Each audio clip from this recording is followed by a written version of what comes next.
Hello everyone, ఎలా ఉన్నారు? అందరూ బాగున్నారా? ఈరోజు నేను చేసే వంట ఏంటంటే తమిళనాడు సాంబార్ రైస్.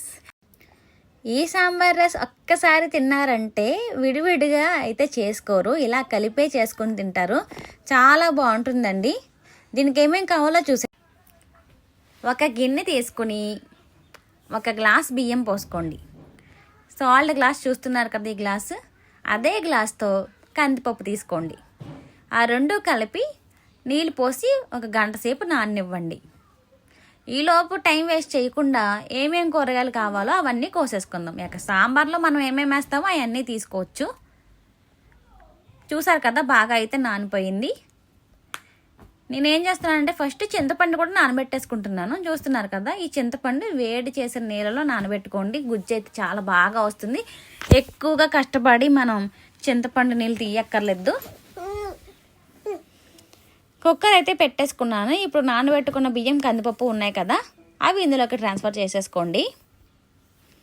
వాటర్తోనే ట్రాన్స్ఫర్ చేసేస్తున్నాను నేను, ఎందుకంటే మనం ఉడికించేది రైస్ కందిపప్పు కలిపి కదా, అది ఓన్లీ గట్టిగా కాకుండా జోరుగా ఉడికించాలి కాబట్టి ఆ వాటర్తోనే పోసేసుకోండి. మనం ఒక గ్లాస్కి అయితే 2 గ్లాసులు వాటర్ వేస్తాం కదా, ఒక గ్లాసు బియ్యానికి 2 గ్లాసులు వాటర్, ఒక గ్లాస్ కందిపప్పుకి కూడా 2 గ్లాసులు వాటర్ కదా, ఇలా 1 లీటర్ అయితే పోసుకోండి. ఎక్స్ట్రా నీళ్ళు ఉన్నాయంటే జోరుగా కావాలి కాబట్టి అలా అయితే ఉంచేసుకుందాం. ఇప్పుడు తర్వాత కొద్దిగా కారం, చిటికెడ పసుపు వేసుకోండి. కొద్దిగా సాల్ట్ కూడా యాడ్ చేసుకోండి, 2 టేబుల్ స్పూన్స్ వేసుకోండి. చింతపండు పులుసు తీస్తాం కదా, అందులో వేసేసుకొని కొద్దిగా కలుపుకుందాం. సాల్ట్ విడిగా కూడా వేసుకోవచ్చు. ఇప్పుడైతే తాలింపు పెట్టేసుకుందాం. కూరగాయలు కూడా ఉడకబెట్టేసుకుంటారండి ఇందులోనే. తాలింపు ఏమేసానంటే జీలకర్ర, వెల్లుల్లిపాయ రబ్బలు, పచ్చిమిర్చి, ఎండుమిర్చి, ఆవాలు, మెంతులు, మినప్పప్పు, కొద్దిగా కరివేపాకు, కొద్దిగా ఇంగువ వేయండి. స్మెల్ అనేది అదిరిపోతుంది ఇంగువ వేసారంటే. సాంబార్లో ఇంగు చాలా బాగుంటుంది. ఈ కూరగాయలన్నీ అందులో వేసేసుకుని ఉడకబెట్టేసుకుందాం. తాలింపులోనే వేసేసుకోండి. ములక్కాళ్ళు, బెండకాయలు, ఈ ఉల్లిపాయలు చిన్న సైజు ఉంటే ఇంకొంచెం ఎక్కువగా వేసుకోండి, ఉల్లిపాయలు బాగుంటాయి. తక్కువ వేసాను పెద్ద సైజు కదా అని. తర్వాత చిలకడ దుంపలు, క్యారెట్, లాస్ట్ ఫైనల్గా టొమాటో ముక్కలు.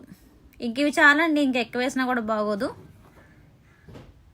ఇవన్నీ వేసేసుకుని బాగా సాట్ చేసుకోండి. కాసేపు మూత పెట్టేసి ఉడికించుకోండి. సిమ్లోనే పెట్టండి, హైలో పెడితే మాడిపోతాయి. తాలింపు కూడా వేసేసాం కదా, మరి వేడి నీళ్ళలో వేసి నానబెట్టి ఉంచాం కదా చింతపండుని. ఈ చింతపండు గుజ్జు అయితే చాలా బాగా వస్తుంది. ఎప్పుడు చింతపండు పులుసు తీసినా మీరు వేడి నీళ్ళలోనే వేసుకోండి, చాలా బాగా వస్తుందండి గుజ్జు అయితే. మీరు ఎక్కువసేపు నీళ్ళు పోసి మళ్ళీ మళ్ళీ తీయాల్సిన అవసరం లేదు పులుసుని. ఆ చింతపండు నీళ్ళు ఎన్నైతే వేసానో అన్ని నీళ్ళు తీసేసుకున్నాను. అందులో కొద్దిగా కారం, కొద్దిగా పసుపు, సాంబార్ పొడి బాగా వేసుకో, ఎందుకంటే సాంబార్ పొడి వేస్తే చాలా స్మెల్, సువాసన బాగుంటుంది, టేస్ట్ కూడా బాగుంటుంది కదా. ఇందులో కూడా ఇంగువ వేసుకోండి. 1/2 టేబుల్ స్పూన్ వేసుకోండి ఇంగువ. అవన్నీ మిక్స్ చేసేసింది, బాగా మిక్స్ చేయండి. చూసారు కదా కూరగాయలు ఎంత బాగా మగ్గిపోయినాయో. సిమ్లోనే పెట్టి ఉంచాను, చాలా బాగా మగ్గిపోయినాయండి. ఇవి మళ్ళీ రైస్లో వేస్తాం కదా, ఇంకా బాగా మగ్గుతాయి. తీసి చూద్దాము ఎలా ఉందో. ఇప్పుడు రైస్ చూసారు కదా ఎంత మెత్తగా అయిపోయిందో. రైస్ అయితే చాలా బాగా ఉడికిందండి, కందిపప్పు కూడా బాగా ఉడికింది. ఇప్పుడు చింతపండు పులుసు తీసుకున్నాం కదా, వాటర్లో మిక్స్ చేస్తాం కదా, అన్నీ పోసేసుకుందాం కుక్కర్లో. తర్వాత ఈ కూరగాయలు కూడా అందులో వేసేయండి. ఇంకా మనం ఏమీ చేయక్కర్లేదు, ఇవన్నీ వేసేసిన తర్వాత బాగా మిక్స్ చేసుకోండి. మిక్స్ చేసేసుకొని మూత పెట్టేయాలి. ఒక 1/2 గంట సేపు మూత పెట్టేయండి, సరిపోతుంది. కూరగాయలన్నీ వేసాక చూడండి ఎంత కలర్ఫుల్గా ఉన్నాయో. బాగుంది నిజంగా. సాంబార్లోకి కూరగాయల టేస్ట్ వస్తాయండి. మనం విడిగా సాంబార్ చేసుకున్నా ఇవే టేస్ట్ని ఇస్తాయి, ఇలా కలుపుకున్నా కూడా ఇలానే. ఇప్పుడు మీరు ఇది ట్రై చేశారంటే ఈ సాంబార్ అన్నమే తింటారు ఎక్కువ, మనం విడిగా చేసుకునే సాంబార్ కన్నా. ఎందుకంటే చాలా ఈజీగా అయిపోతుంది ప్రాసెస్, విడివిడిగా వండుకోక్కర్లేదు. పిల్లలకు కూడా లంచ్ బాక్సులకు కూడా బాగుంటుందండి ఇది. ఎన్ని విజిల్స్ వేయాలో ఫస్ట్ రైస్ కందిపప్పు పెట్టినప్పుడు చెప్పలేదు కదా, ఒక 2 విజిల్స్ అయితే వేయించండి. ఇది మొత్తం మిశ్రమాన్ని మిక్స్ చేసుకుంటున్నప్పుడు మూత పెట్టేసుకుని ఒక విజిల్ అయితే వేయించండి. ఇప్పుడు ఫైనల్గా నెయ్యి వేసుకోండి. నెయ్యి వేసుకుంటే చాలా టేస్టీగా ఉంటుంది. పిల్లలు కూడా కారం లేకుండా తింటారు. మంచిది కూడా, నెయ్యి చాలా మంచిదండి. ఎక్కువ శాతం తినడానికి ట్రై చేయండి. పిల్లలకు కూడా ఎక్కువ తినిపించండి, చిన్నపిల్లలకి. బాగా మిక్స్ చేసేసుకున్నాం కదండి.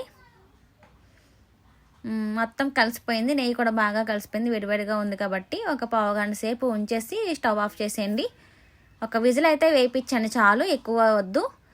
వేడివేడిగా సాంబార్ రైస్ అయితే రెడీ అయిపోయింది. ఇందులోకి అప్పడాలు కూడా బాగుంటాయి, ఏదైనా బాగుంటుంది. ఒడియాలైనా సరే ఏది ఉంటే అది ఫ్రై చేసుకోవచ్చు. మా వారు ఎప్పుడు పెడతారా అని చూస్తున్నారు. చాలా బాగుంటుందండి, మీరు కూడా ట్రై చేసి చూడండి.